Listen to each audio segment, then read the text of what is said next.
disclosing trips paid for by GOP mega donor Harlan Crow. Let's take a look. Justice Clarence Thomas has just released a new financial disclosure form revealing that he did take multiple trips last year on a private plane owned by a close friend, Republican mega donor. His name is Harlan Crow.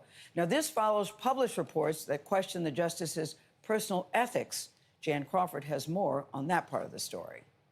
In the newly released financial disclosure report, Justice Thomas reveals 3 trips last year on Harlan Crow's private jet and a paid luxury vacation at his estate in the Adirondacks, while insisting any omissions from his previous financial disclosure reports were inadvertent or a result of long-standing guidance he received from court officials. 2 of the trips on Crow's jet were for speeches. Thomas says his security detail advised private travel last May, but I think people are being crazy with it when they get mad at boys just hanging out. Biliyorsun evet. When they get mad at boys hanging out. Anne şey nerede? Köpekler nerede? Tabii arabanın içinde ikisini beraber yıkıyor. Because of the increased security risk after a draft leaked of the court's opinion overturning Roe v. Wade.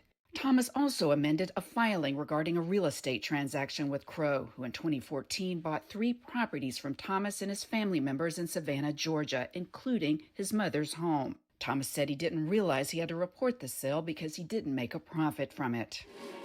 Thomas has been under intense media scrutiny for his relationships with Crow and other wealthy conservatives who have picked up the tab for luxury vacations on their private. At what point do we stop calling these gifts and refer to them as bribes? Excuse me, it's not gifts. It's not bribes. As we've already established, he's a sugar baby. And last time I checked, okay, fucking an old, rich, decrepit billionaire on his private jet was not illegal. Okay?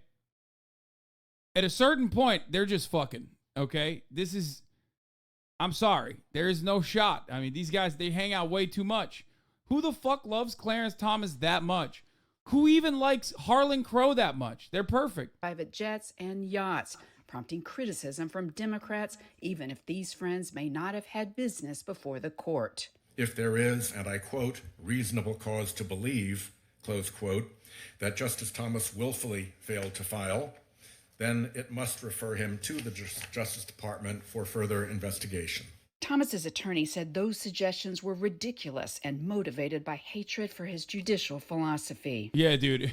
My judicial philosophy means that I can go and get bribes from a fucking billionaire, okay? That's what my judicial philosophy is. So it's kind of fucked up that you're hating on it, okay? They hate to see a player win. That's what's going on. They're hating. They're hating because they are not invited to the private jet, okay?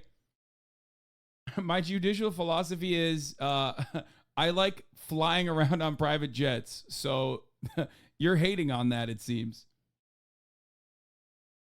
Thomas did not amend his reports to disclose private travel from previous years, including luxury trips Crow paid for. He has maintained that wasn't required under the old disclosure rules.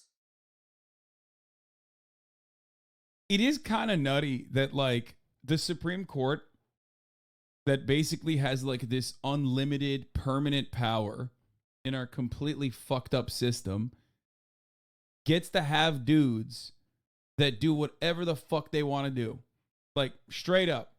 Just doing whatever the fuck they want to do. Getting bribes, like, going nutty with it. It don't matter.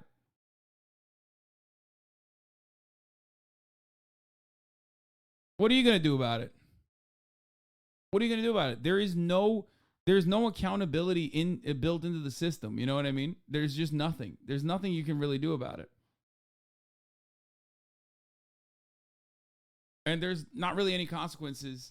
The only thing that is like, I guess, the only thing that could happen is if the Chief Justice is ever concerned about the integrity of the institutions and the way that they are perceived by the American public, even though it doesn't really matter what the American public thinks, because clearly if the interests, if the wants and needs of the American public were well represented in the Supreme Court of the United States, then they wouldn't have overturned Roe v. Wade. especially with two of the last appointees literally lying on the appointment process, where they straight up said, of course we would not overturn that. We would never repeal that. That's crazy. That's a super precedent. So, fuck are you going to do about it?